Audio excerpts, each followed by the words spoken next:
Oke, baik. Bismillahirrahmanirrahim. Assalamualaikum warahmatullahi wabarakatuh. Kembali lagi dengan saya Kurniawan SMM yang menjadi dosen kawan-kawan pada semester 3 untuk prodi Sistem Informasi dan Informatika. Melanjutkan materi di minggu lalu berkaitan dengan ukuran pemusatan data, kita masuk sebentar.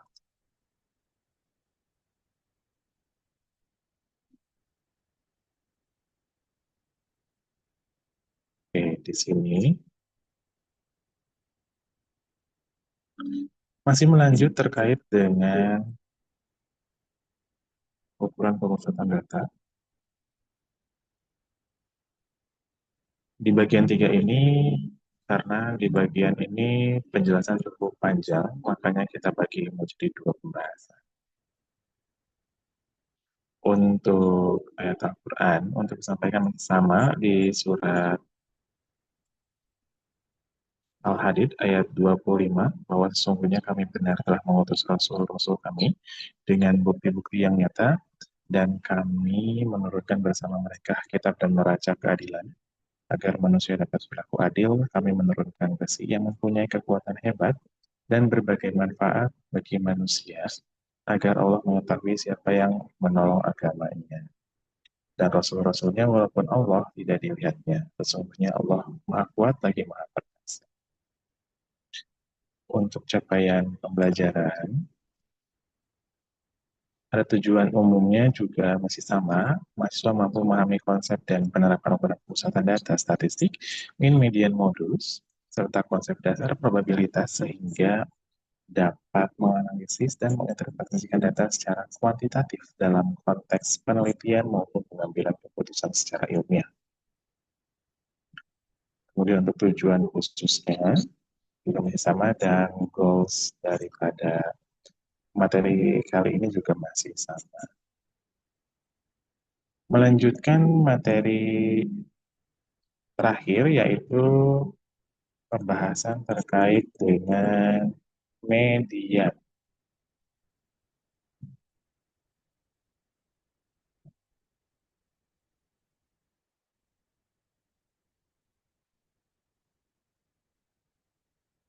Media.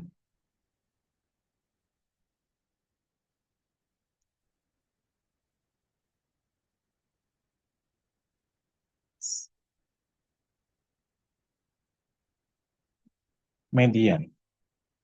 Median adalah nilai tengah dari kumpulan data yang diurutkan atau disusun dari data terkecil sampai dengan data terbesar. Di sini kita harus mencari nilai median dari data tunggal.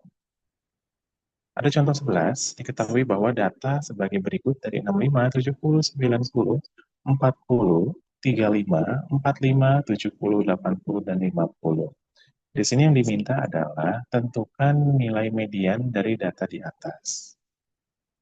Untuk menjawab hal tersebut, kita harus mengurutkan data dulu dari yang terkecil sampai yang terbesar. Dari 35, 40, 45, 50, 65, 70, 70, 80, dan 90. Jumlah di atas itu menunjukkan adanya data ganjil, maka mediannya adalah data yang terletak di tengah-tengah. Ini kan ada 1, 2, 3, 4, 5, 6, 7, 8, 9. Berarti di sini 4, di sini 4. Berarti nilai tengahnya adalah di 65. Jadi nilai mediannya adalah 65. Selanjutnya, di contoh selanjutnya adalah diketahui data sebagai berikut: 3, 2, 5, 2, 4, 6, 6, 7, 9, 6. Di sini diminta carilah nilai mediannya. Setelah data kita urutkan dari yang terkecil sampai dengan terbesar, 2, 2, 3, 4, 5, 6, 6, 6, 7, 9. Nah, karena data di sini itu menunjukkan adanya data perbilangan genap, maka nilai medianya harus menghitung nilai tengah. Karena nilai tengah di sini ada di antara, nah di sini kan ada 1, 2, 3, 4, 5, 6, 7, 8, 9, 10. berarti nilai medianya dari 1, 2, 3, 4, 5. Nah, berarti di antara 5 dan antara 6. Untuk memastikan nilai medianya berapa, kita harus menghitung dengan nilai median di depan, tadi yang 5 sama nilai median yang di urutan data ke-6. Dia dibagi, maka didapatlah nilai medianya sebesar 5,5 di sini. Ya, 5,5. Selanjutnya, Selanjutnya ada median dari data yang telah dikelompokkan. Nah, beda dengan nilai median dengan data tunggal. Untuk data yang dikelompokkan, nilai median dari data yang telah dikelompokkan itu pakai rumus. Di sini ada MS sama dengan B plus P dalam kurung 1/2N. Ini mohon maaf, ini harusnya min ya, min F dibagi dengan F kecil. Untuk keterangannya juga sudah saya cantumkan. Dan untuk contohnya, di sini tentukanlah median dari data berikut. Nilai median di sini ada nilai dengan data nilai dan ada data frekuensi. Di mana sih kalau seandainya ada data seperti ini nilai mediannya di mana? Nah, kita lihat ini kan panjang kelas, banyaknya kelas ada berapa? Ada 1, 2, 3, 4, 5, 6, 7. Nah, berarti nilai median itu adalah nilai tengah. Nilai tengahnya itu berarti 1, 2, 3, 4. Nah, di sini. Nilai tengah itu adalah di antara 73 sampai dengan 79 dengan nilai frekuensi sebanyak 20.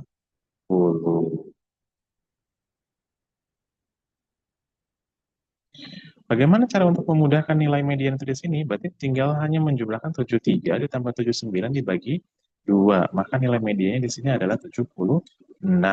Karena nilai median di antara 73 sampai dengan 79 adalah 76. Selanjutnya, selanjutnya ada modus. Modus di sini adalah nilai data yang paling sering muncul. Ingat ya, yang sering muncul. Atau nilai data yang frekuensinya paling besar. Data yang memiliki satu modus disebut monomodus, sedangkan data yang memiliki dua modus disebut bimodus. Contoh untuk modus dengan data tunggal di sini menyatakan bahwa tentukanlah modus dari data berikut ini 5, 7, 7, 6, 8, 6, 5, 8, 6. Nah, untuk memudahkan kita mengetahui nilai modusnya berapa dan di mana atau berapa banyak modus yang keluar, setelah kita urutkan, ternyata ada nilai 5, 5, 6, 6, 6, 6, 7, 7, 8, 8. Ternyata nilai modusnya itu adalah 6, karena nilai angka 6 ini adalah nilai yang paling banyak muncul. Nah, kalau seandainya modus data yang dikelompokkan, rumusnya adalah M sama dengan B plus P dikali B1 dibagi B1 plus B2. Dan untuk rumusnya sudah saya cantumkan. Untuk contohnya, kita masih menggunakan data yang sama. Untuk mendapatkan tentukan modus dari data sebagai tim.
Oke, kita lanjut. Sedangkan untuk tentukan modus dari data sebagai berikut adalah nilai mana yang paling banyak. Nah, ternyata nilai frekuensi terbanyak pada kelas 73 sampai dengan 79. Berarti modusnya terletak pada 73 sampai dengan 79 dengan nilai frekuensi sebanyak 20. Bagaimana cara mendapatkan nilai modus seperti ini kalau datanya dikelompokkan? Sama ya, kita hanya tinggal menghitung berdasarkan rumus yang telah disediakan, panjang kelas, bawah kelas, frekuensi, kelas, modus, dan seterusnya.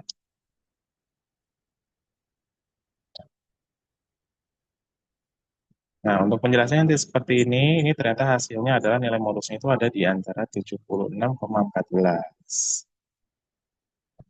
Selanjutnya adalah nilai kuartil. Nah, kuartil itu adalah merupakan ukuran letak yang membagi suatu kelompok data menjadi 4 bagian yang sama besar. Jadi di sini ada 20%, 20%, 20%, dan 25%. Ada Q1, Q2, dan Q3. Cara menghitung nilai kuartil untuk data yang tidak berkelompok itu adalah kita harus mencari dulu nilai letak Q-nya, letak Q1, letak Q2, dan letak Q3. Nah, contoh selanjutnya adalah diketahui bahwa data sebagai berikut 2, 4, 3, 3, 6, 5, 9. Di sini diminta untuk menentukan nilai Q1, Q2, dan Q3. Untuk jawabannya, kita harus menghitung dulu nilai letak Q atau posisi kuartilnya dari sebelah mana. Di sini soalnya 2, 3, 3, 4, 5, 6, 9. Ini dari rumus ya. Kemudian dimasukkan ini nilai-nilai N plus 1 dibagi 4 dan seterusnya. Ternyata nilai letak Q-nya, Q1 itu ada di 2, Q3 itu ada di 6, dan Q2 ada di 4. Nah, berarti kita harus membagi ini nilai Q1 itu ada di 2, berarti di sini garisnya. Q2 itu ada 4, berarti ada di sini. Q3 itu ada 6, berarti ada garisnya di sini. Nah, untuk menjadi catatan bahwa bila posisi bukan bilangan bulat, itu bisa dipakai interpolasi antara dua nilai tersebut atau mengikuti konversi lain tergantung daripada soalnya. Sedangkan untuk contoh selanjutnya adalah diketahui bahwa data dari 7, 6, 4, 5, 6, 5, 7, 6, 8, 4, 7, 8 untuk menentukan nilai Q1, Q2, dan Q3-nya dari data tersebut, kita harus sama mengurutkan datanya dulu, terus kemudian kita harus mencari posisi letak Q1, Q2, dan Q3-nya di mana, kemudian nanti kita baru bisa menemukan mana Q1-nya, mana Q2-nya, dan mana Q3-nya. Nah, ini masih dari rumus. Nah, hasil ini adalah pasti yang letaknya Q1 itu adalah 3/4, terus Q2 itu ada dari setengahnya, dan Q3 itu ada dari 3/4-nya. Atau kalau saya jadikan desimal itu adalah di sini 0,25, di sini 0,5, dan di sini ada 0,75. Jadi Q1, Q2, Q3-nya itu adalah di Q1-nya ada di 5, Q2-nya ada di 6, dan Q3-nya ada di 7. Berarti Q1-nya ada di 5, Q2-nya ada di 6, Q3-nya ada di 7. Selanjutnya, selanjutnya adalah kuartil dengan data yang berkelompok. Untuk menentukan nilai kuartil dari data berkelompok dipergunakan rumus yang telah tersedia. Ada rumus Q1, ini rumus perhitungan Q2, dan ini penutup Q3. Contoh selanjutnya adalah tentukan nilai Q1, Q2, dan Q3 dari data berikut. Pertama sama ya, kita harus menentukan dulu di mana letak Q1, Q2, dan Q3-nya. Posisi-posisi ini itu menentukan adanya nilai masuk mana dia ke kelas batas bawah kontinunya, terus sama nilai kumulatifnya.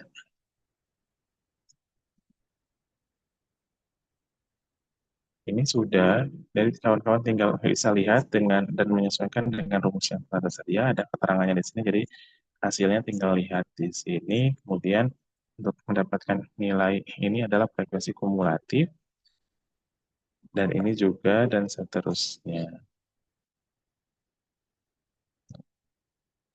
Ternyata Q1-nya itu ada di 70, Q2-nya ada di 76, dan Q3-nya ada di 81,7. Nah, 70 di mana? Oh, ternyata Q1 di antara ini, 66 sampai dengan 72. Ini Q1 itu ada 70-nya ada di sini. Di nilai frekuensinya di sini. Terus tadi yang Q2-nya adalah 76. 76 berada di mana? Nah, ada di sini. Dan 7, yang ketiga itu ada 81,7. Berarti Q3-nya ada di 81,7 ada di sini. Selanjutnya adalah nilai persentil. Persentil di sini adalah nilai yang membagi data menjadi 100 bagian yang sama setelah data disusun dari yang terkecil sampai dengan yang terbesar. Sama ya.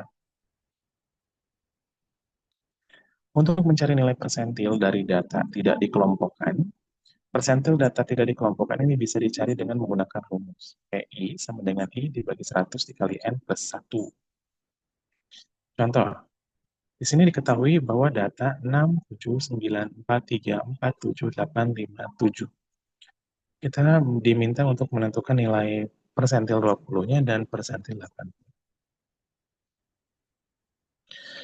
Dijawab setelah diurutkan, data menjadi 3, 4, 4, 5, 6, 7, 7, 7, 8, 9. Letak persentilnya adalah untuk persentil 20 itu adalah 20 per 100. Kali 10 plus 1 hasilnya adalah 2,2. Letak persentil 80 itu 80 per 100 dikali 10 plus 1 sama dengan 8,8. Jadi nilai persentil 20 itu adalah di 4 plus 0,2 dikali 4 dikurang 4 sama dengan 4. Persentil 80 itu adalah 7,8. Dari mana sih nilai 4 ini? 4 ini didapat dari rumus yang telah kita tentukan di awal hitungan. Letak persentil 20 ini itu di antara data kedua dengan data ketiga. Data kedua itu 4, data ketiga 4. Berarti nilai letak persentilnya adalah 4. 0,20 dapat dari mana? Hasil hitungan pembagian dari 20 per 100. 4,4 dari mana? Tadi kan data antara data P20 itu adalah di kedua dan ketiga. Berarti 4 dikurang 4. Hasilnya 4. Sedangkan P80 itu hasilnya ada di data ke-8, 8,8, berarti data ke-8 dan data ke-9. Kita hitung 1, 2, 3, 4, 5, 6, 7, 8, 9. Nah, berarti nilai persentilnya ada di sini, di 8 dan 9, sehingga 8 dikurang 7. Maka hasil P80-nya adalah 7,8. Ini masih sama, tadi mohon maaf. Nah, kalau seandainya persentil dengan data per kelompok, persentil dengan data kelompok itu bisa dicari dengan menggunakan rumus PI sama dengan B plus P dikali RI dikurang F besar dibagi F kecil. Untuk keterangannya sudah saya jelaskan di sini, jadi kawan-kawan tinggal bisa lihat.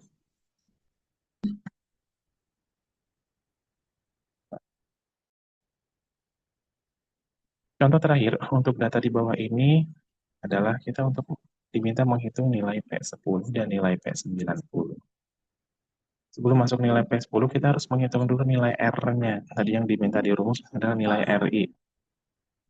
RI dari N.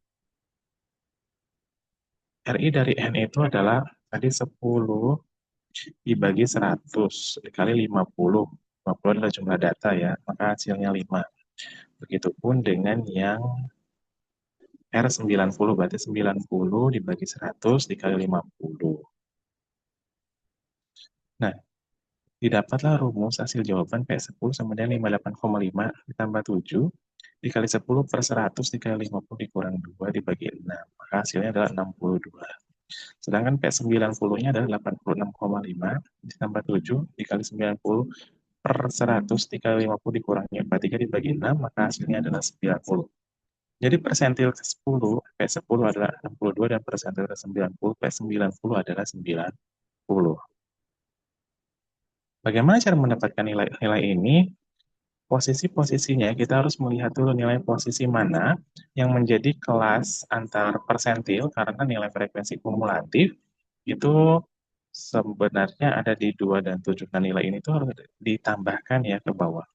2 ditambah 6, 6 tambah 7, tambah 20, tambah 38, tambah 4, tambah 3, hasilnya maka 50.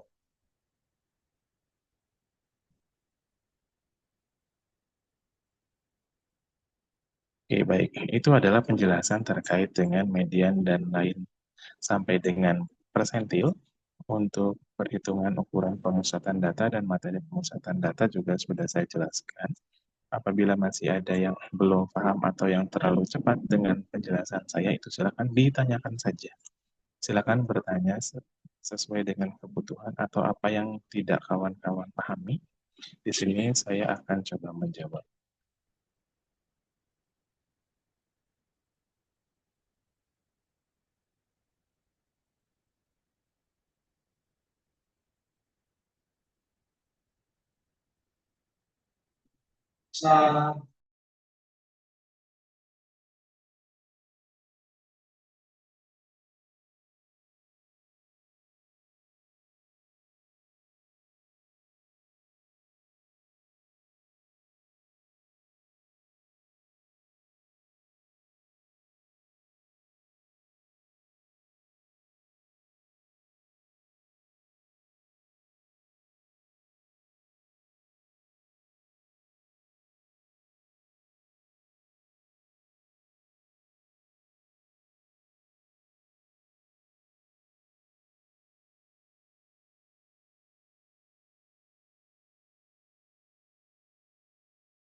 Baik, itu adalah penjelasan terkait dengan ukuran pemusatan data untuk mata kuliah statistik dan probabilitas di pertemuan minggu kelima.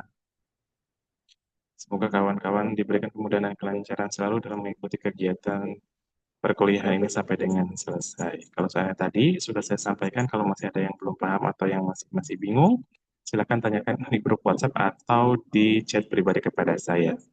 Nah, untuk tugas itu silakan nanti kawan-kawan simak Google Classroom.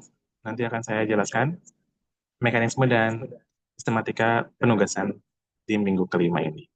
Baik, sampai bertemu di pertemuan selanjutnya. Kita tutup pertemuan hari ini bersama-sama membaca Al-Fatihah. Alhamdulillah. Terima kasih. Assalamualaikum warahmatullahi wabarakatuh.